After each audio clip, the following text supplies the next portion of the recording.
dysfunctional vet. If you notice, there's a terminator line right here which is very straight compared to the roundness of this tree trunk.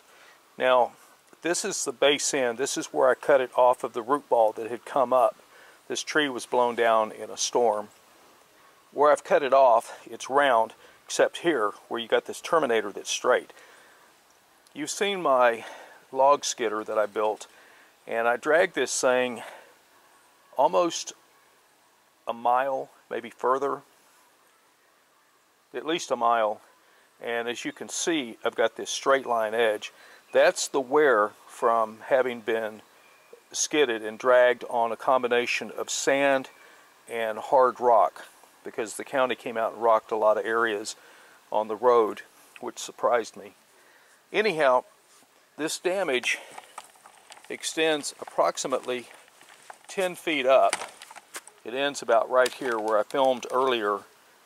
Yeah, let's make it 7 feet. You can see where the damage stops right here.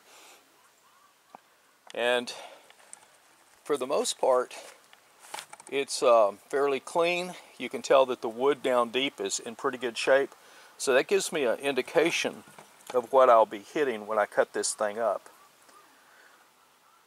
Hope this gives you some idea about distance and skidding and so forth. Again, this flat line that you see was caused by, I was going over a lot of coarse material, primarily it's a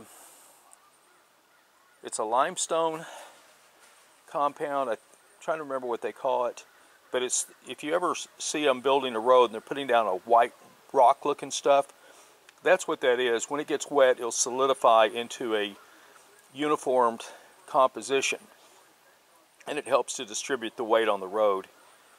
And I'll tell you what it's called, I just don't remember. Dysfunctional vet, out.